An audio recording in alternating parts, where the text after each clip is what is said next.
예비 선생님 안녕하세요. 급식마녀입니다. 열공하시기로 마음먹으셨는데 어떻게 공부 계획을 세우실지 막막하시다고요. 오늘 이 영상을 통해서 선생님들께 합격을 부르는 5가지 공부 계획 세우기 원칙을 소개해 드리도록 하겠습니다. 간략하게 먼저 말씀을 드리자면 첫째, 합격자의 계획표에는 칭찬과 반성이 있습니다. 둘째, 큰 계획은 대충, 작은 계획은 세세하게. 셋째, 모든 과목의 공부를 매일매일 하자. 넷째, 여백의 의미를 만들자.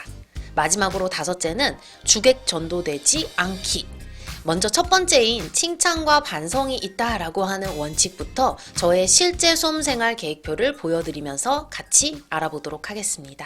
제가 공부를 처음 시작한 첫 달인 3월달과 시험 약 2달 전인 9월달의 계획표를 보여드릴게요.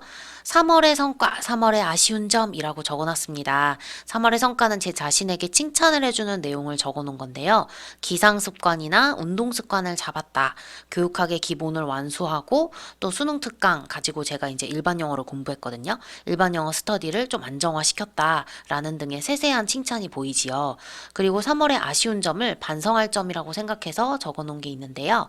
교육사회나 교육철학에서 그때 좀 힘이 빠졌었나 봐요. 공부를 덜 했었나 보죠. 그리고 원서학습을 좀 더 꾸준히 양을 늘려서 하면 좋겠다라고 하는 점, 쉬지 못한 것, 좀 쉬는 루틴을 만들어서 쉬면 좋겠다라고 써놨습니다.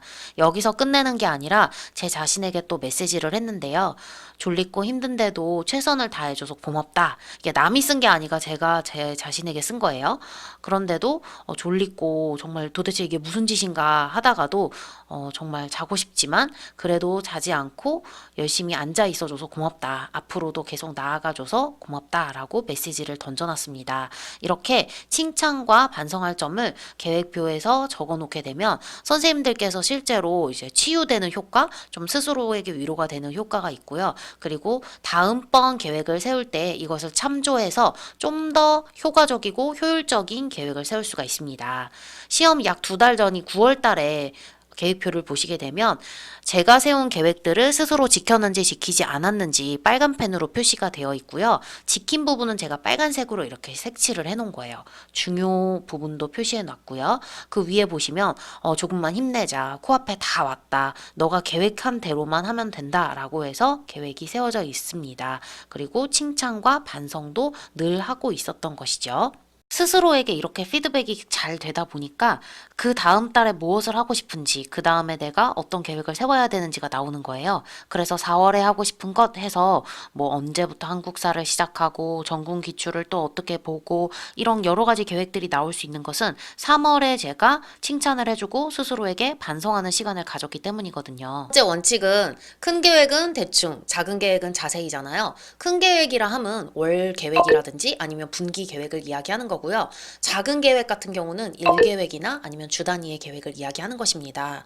여러분 어차피 우리가 매일매일 계획을 철저하게 100% 지키지 않는 이상은 우리가 월 단위의 계획을 아무리 자세하게 짜도 이걸 지킬 수가 없잖아요. 그래서 큰 계획은 좀 러프하게 여러분이 뭐 2월, 3월에는 뭐 기출문제를 1회독을 하겠다라든지 아니면 4월, 5월에는 뭐 내가 중요시 여기는 원서 A, B, C를 1회독씩 하겠다라든지 이렇게 큼지막하게 잡고 들어가시게 되면 중간에 어떤 변수가 생긴다 할지라도 이거를 크게 수정함 없이 갈 수 있거든요.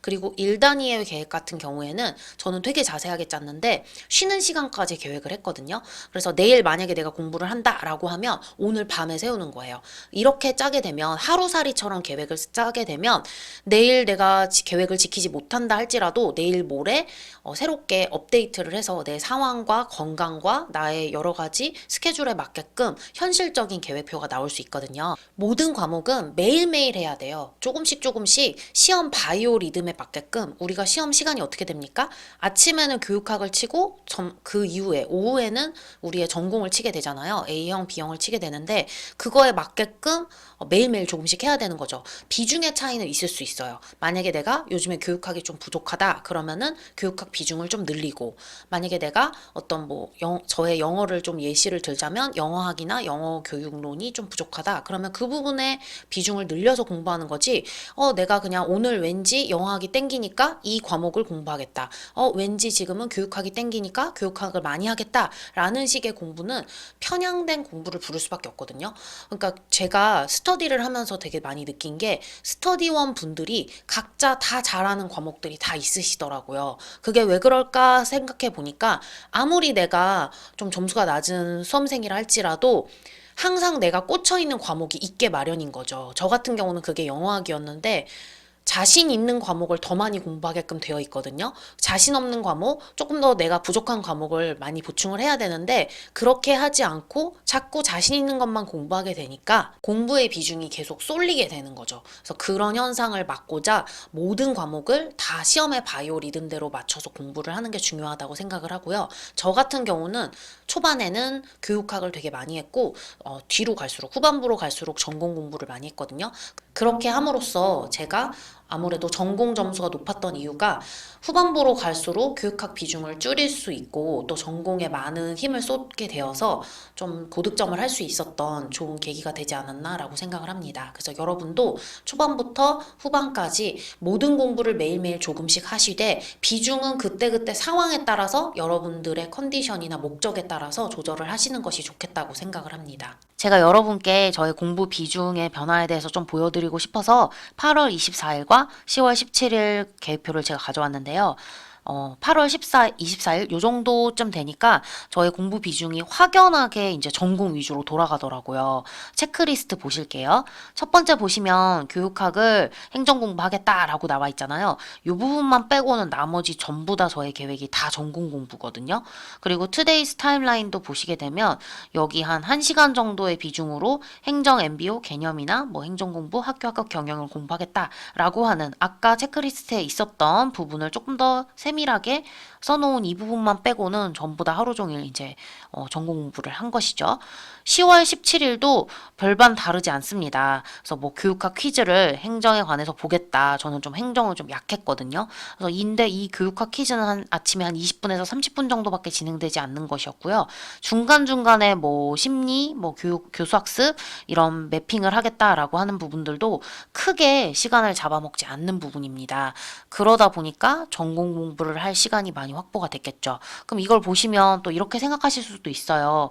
아, 너가 그렇게 했으니까 교육학 점수가 16점밖에 안 나왔지 라고 하실 분들도 계실 텐데 맞아요. 제가 교육학 엄청 고득점은 아니잖아요. 20점에 많이 가깝다라고 볼 수는 없는데 하지만 이 16점이라는 점수가 저의 합격에 뭐 지장을 줄 만한 점수는 아니었기 때문에 저한테 있어서는 전공 공부에 좀 더 치중해서 이 전공 점수로 내가 확실하게 합격을 가져가는 것이 좋겠다라는 전략이 있었기 때문에 이 후반부로 갈수록 좀 더 비중에 변화를 주었다는 거. 그래서 여러분도 요것에 참조하셔서 여러분 공부에 좀 반영하시면 어떨까라고 생각을 합니다. 성공하는 계획표에 여백이 있어야만 선생님들께서 자존감을 지키시고 또 불안을 좀 해소하실 수 있다고 생각합니다.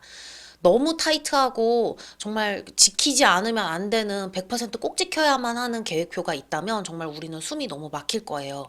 그리고 매번 나는 매일매일 루저가 되는 거죠. 왜요?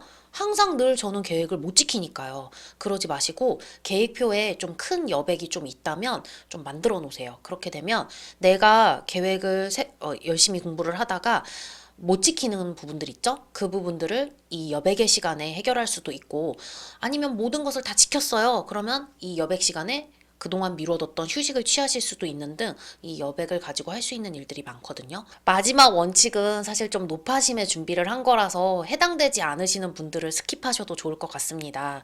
주객전도 금지라는 말씀을 왜 드렸냐면요.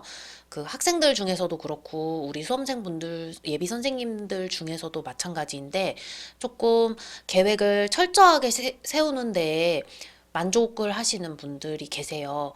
꼭 철저하지 않으면 뭔가 불안하고 떨리고 그런 마음이 드시는 분들이 계시거든요. 근데 이거는 이제 본인의 성격이나 이런 거랑도 많이 밀접하게 연관이 되어 있는 것 같은데 너무 계획을 세우고 이것을 지켰느냐 여부를 파악하는데 너무 집중을 하시게 되면 제가 생각하기에는 우리가 공부에 쓰는 에너지와 시간들이 이 계획에 많이 쏟게 된다고 생각을 합니다.